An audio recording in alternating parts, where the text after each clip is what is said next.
It is also possible to have an object being projected at an angle of inclination towards the horizontal or vertical. This will be the motion of the object. Are you getting it? You can see that in this diagram, we have some parts that are lettered. Each of these parts that is lettered represents something. So we're going to take it one by one. We're going to start with this point, which is point O. Point O represents the point of projection. Are you getting it? The point of projection is that point at which the body or the object is being launched. Do you understand? So point O represents point of projection. Let's talk about U. U is the initial velocity with which the object is being launched. Are you getting it? The initial velocity with which the projected object is being launched is U. Please take note of it. Okay, you will discover that we have two types of U. We have UY and we also have UX. UY is the vertical component of the initial velocity. I'm still coming back to that, okay? Don't worry. I'm coming back to UY and UX. Now, UX is the horizontal component of the initial velocity. The initial velocity itself is U, okay? Now, having talked about U, let's talk about the H. H is the maximum height reached by the projected object. H is the maximum height reached by the projectile, okay? Now, we have P here. P is the point of landing. The point which the projected landed, that point is P, okay? And we have the other one, which is R. R represents the range, and that tells us the distance between the point of projection and the point of landing of the projectile. Are you getting it? The horizontal distance that the projectile covers is called the range. Do you understand? And it is represented as R. Okay, so having understand all the lettered, I told you I'm coming back to UI and UX because there is an important thing that I want you to take note. So let me label these points. This point, let me label it A. Let me label this point. This point is H, this is the maximum height. Are you getting it? And let us label this point B. Now let us bring out AH. Let us bring out AHOB. This is the diagram. AHOB. This will be A, this will be H, this will be O, and this will be what? B. Then we have sketch here. Are you getting it? Then we have the initial velocity U. Are you getting it? This is U. And this angle here is what? Theta. Okay. Oh, I forgot to tell you. Theta is here. Sorry. Theta is here. Theta is the angle of projection to the horizontal. Are you getting it? In this diagram, the projectile is launched at an angle theta towards the horizontal. Okay. So let's go back to the diagram. Looking at this diagram, please pay attention. We know that this is 90 degree. Also, this is 90 degree. Now, bring out triangle OBH. This is how the triangle is going to look like. Triangle OBH. O, B, and H. This angle is what? Theta. Now, do you know that this angle and this angle, they are alternate? So, if this angle is theta, this angle will also be what? Theta. Are you following? Okay. Do you know that the distance between this point and this point is what? UX. Is that not it? So I'm going to put UX in this place. Also, the vertical component or the vertical distance is what? UI. So I'm going to put UI here. So that, and you know that this side, UI, is the same thing as this side, which is also UI. Also, UX is also the same thing as what? UX, because side AH and side OB, they are equal. Do you understand? So since it is triangle OBH that I brought out, so this side will be what? UX, okay? Now, OH will be what? U. Now, with respect to information that we have in this triangle, if I want to find the value of theta with respect to U and with respect to UX, you know that U is what? Hypotenuse. The hypotenuse is what? U. And the adjacent is what? UX. The adjacent equals to what? UX. With respect to the information that we have on this triangle, which trigonometric ratio are we going to use if you want to write theta in form of the size that we are given? Of course, I'm going to use cos. Are you getting it? So I'm going to have cos theta is equals to adjacent, which is what? ux. Adjacent over hypotenuse. The hypotenuse is u. I'm going to have u. Now listen, take the cross product. I'm going to have ux is equals to u cos theta. Okay, call this one equation 1. Now, this is the horizontal component of the velocity. Are you getting it? Ux equals to u cos theta. Now, let me bring out the other triangle, which is triangle OAH. Okay, this is the triangle OAH. We have O here, I have A, and then we have H in this place. Now, listen, this place will be what? Uy. We also want to find the vertical component. Are you getting it? Vertical component of the initial velocity. So this is what? U. This one is 90 degrees. This angle is what? Theta. Okay. With respect to the information that we are given, we know that Uy here is what? Opposite. So the opposite here is what? Uy.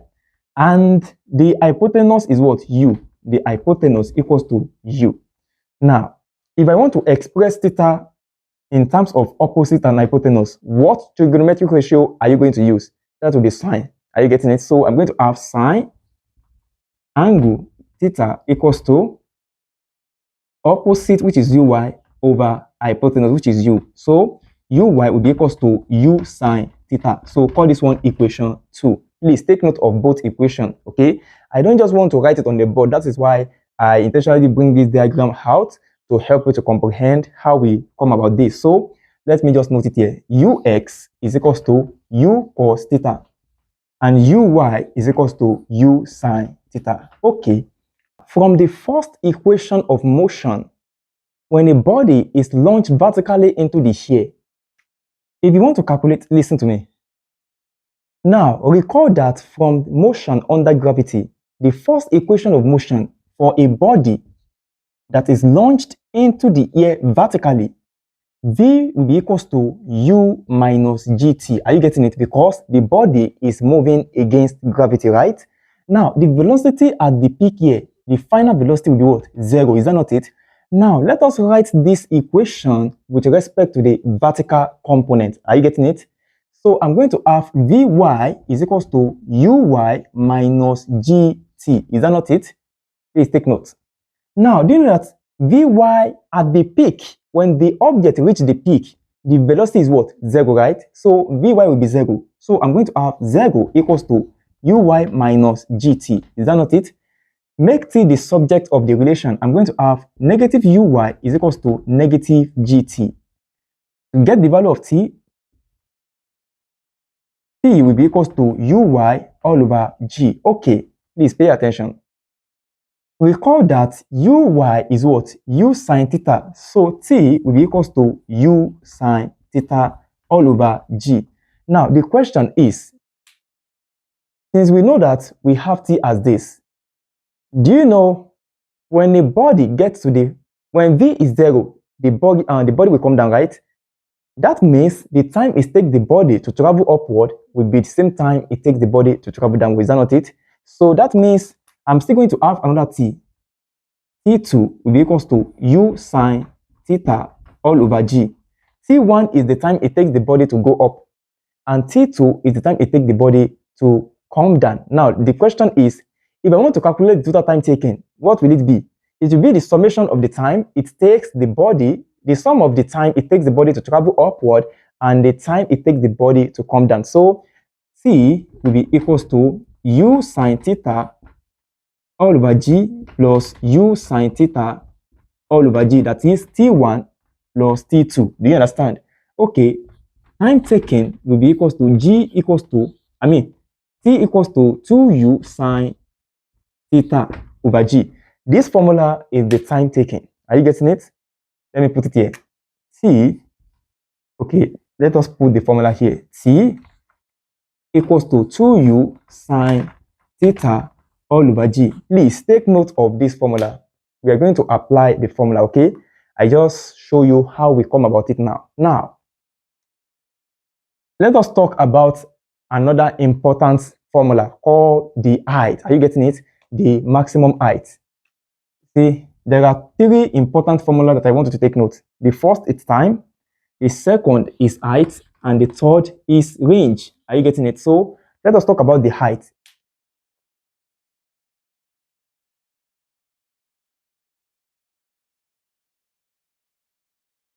Now, okay. Now, do you know that from the second equation of motion under gravity to be specific, we have v squared is equals to u squared minus 2gh for a body launched vertically into the air. Are you getting it? That will be the formula. V squared is equals to u squared minus 2gh. Now, let's say we want to, because height is also talking about how high an object is. So, I'm going to have vy squared is equals to uy squared minus 2gh. Are you getting it? Now, do you know that at the top or at the peak, the final velocity, which is vi, will be what? 0. At the top, the final velocity will be 0. So I'm going to have 0 squared is equals to uy squared minus 2gh. Okay. Now, make h the subject of the relation. I'm going to have negative uy squared equals to negative 2gh, right? So h will be equals to uy squared all over negative 2g. Okay? H equals to uy squared all over 2g. Now, do not forget, please pay attention. Let me write this very well. From here. Let's put it very well. H is equals to uy squared all over 2g. Now, recall that uy is equals to what? U sine theta. So, I'm going to replace uy as what? U sine theta in this equation. So, h will be equals to u sine theta squared all over what? 2g, okay? So, h will be equals to u squared sine square theta all over 2g. This is the formula for the height, okay? So, I'm going to have u squared sine square theta all over 2g. This formula is formula to calculate the height for a projectile that is projected at an angle of inclination. Do you understand? Okay. Now let's talk about the range. Okay. The range is represented as how? The range is the horizontal distance. Are you getting it? Take note of that. The range is the horizontal distance. But recall that when I was teaching, when I taught you on the projectile of an object projected from a platform, are you getting it? You know, this one is different from the previous one that we did. Are you getting it? So recall that I gave you this formula. R is equals to horizontal velocity multiplied by what? The time. Do you remember this formula? Okay. So the reason why I bring this out is because you are going to make use of it. Okay. Now, from this formula, we are going to derive the range of the projectile. Please listen. R is equals to ux multiplied by a time taken. Okay, R will be equals to, don't forget that ux is what? U cos theta. So I'm going to have U cos theta multiplied by time. But the time is what? 2U sine theta over G. Are you getting it? So I'm going to have 2U sine theta all over G. So R will be equals to U cos theta times 2U sine theta. I'm going to have 2u squared sine theta cos theta. Are you getting it? Over g. Any question? Okay, thank you. Now, from this, I can bring these two to this point because I'm going to make use of trigonometric identity. So I'm going to have u squared 2 sine theta cos theta all over g. Are you following? Recall from trigonometric identity, 2 sine x cos x is equals to sine 2x. Are you getting it?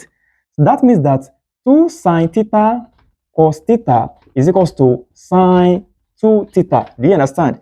So I'm going to have R, which is the range, is equals to u squared sine 2 theta all over g. Do you understand?